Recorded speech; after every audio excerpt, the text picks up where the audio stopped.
It may sound like something out of a John Wayne movie, but the Wild West is alive and well in South Dakota when it comes to cattle rustling. Stealing cattle was once punishable by hanging in Dakota Territory. Well, today it is a highly organized and highly profitable endeavor, a crime likened to how a drug cartel operates. In tonight's KUBAL News investigation, Angela Kennecke looks into how politics have played a role in a state divided over how to keep track of cattle, while cases involving hundreds of missing livestock go unsolved.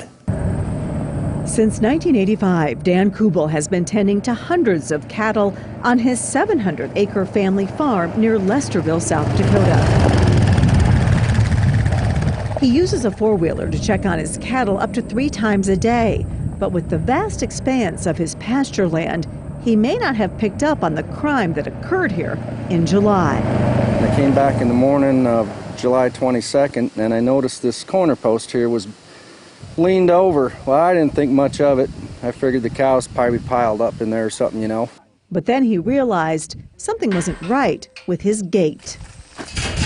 And I got to looking around over the top of it, and I could see somebody unwired it and then wired it back with just a little tie. Well, then I started seeing tire tracks and foot tracks. His neighbors helped him round up the cattle, and KUBAL discovered 17 of them were missing. He called the Yankton County Sheriff's Office. We collected photographs, tire tracks. We collected DNA off the gates up that way. We're waiting for results there. Investigators believe someone took out the gate to back in a trailer. Horse trailer don't fit under that. I looked at that. I thought, well, somebody was in here. Well, then I looked down and I could see the tire tracks. The thieves rounded up the cattle and took off, knocking down this post in the process. See that wire? It was wrapped straight. You can see how they hooked it. All these years of doing this kind of thing, have you ever experienced anything like this? Nothing like this. Yeah, this was a shocker to me. Even more shocking is that KUBAL's case is far from an isolated one. In 2019, 4 producers in remote areas of McPherson County in northern South Dakota reported 111 cattle missing. Because the missing cattle weren't discovered until they were rounded up in the fall, it makes it a tougher crime to solve. You know, a timeline as far as when the cattle were taken is really quite open. But yes, I mean, the numbers are just staggering. You know. McPherson County Sheriff Dave ACKERMAN believes it was a highly organized operation. Somebody has to know something. You know, in order to take 20, 30, 40 head, I don't believe that that's done by one individual. And they have to go somewhere with this product as well. Where that is, yes, I'm not sure. Is it to another pasture? Is it to place of sale? It remains to be seen. Finding missing cattle is complicated. South Dakota has a brand inspection rule for the western part of the state, meaning when livestock are sold or transported, a brand board inspector determines that the owner is in lawful possession of the livestock. But get those cattle across the Missouri River, and it's a different story. As long as they get across that area, they're free and clear because there's no inspection past that. Former South Dakota State Representative and Western South Dakota rancher Liz May has been pushing for a statewide brand law for years. May is also the only woman leader in the South Dakota Stock Growers Association. She says her family's ranch near Kyle on the Pine Ridge Indian Reservation loses cattle to theft every single year. I mean, it's a big business. Cattle rustling is a big business. There's a reason that they hung cattle rustlers back in the early day to stop it, because it is so easy to do.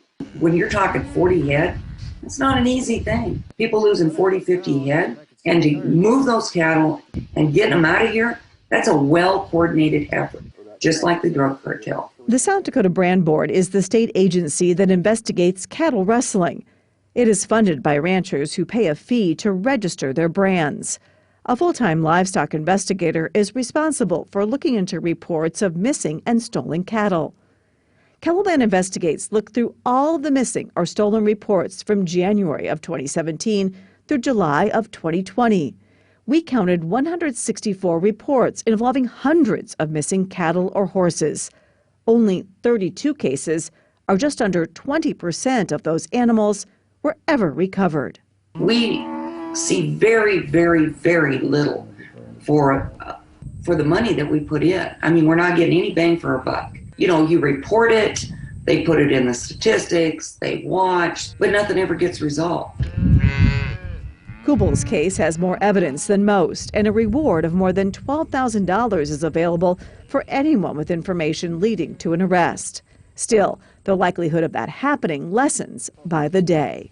It's sickening is what it is. You think you're safe in your own surroundings, and you just want to be and do your thing, you know, and then something like this happens and you just feel icky about yourself, about the whole thing, because you don't even feel safe anymore. Following the theft, KUBAL installed some 14 security cameras to the entrances of his 700 acres of pasture land. Now he can see what's happening out here right on his phone. Never even dreamed of something like this, but it is what it is, and that's what we had to do. Dan's a victim, and he's a victim of grand theft. These people came on his property, invaded his privacy. We want to make it right. Cattle average about $1,000 per head. Rustlers often settle for half of that amount just to get them sold, no questions asked. The South Dakota Brand Board would not grant us an on-camera interview. In addition to no brand inspection rule east of the Missouri River, South Dakota's reservations are also sovereign from brand inspections, which complicates the matter for ranchers in the western part of the state.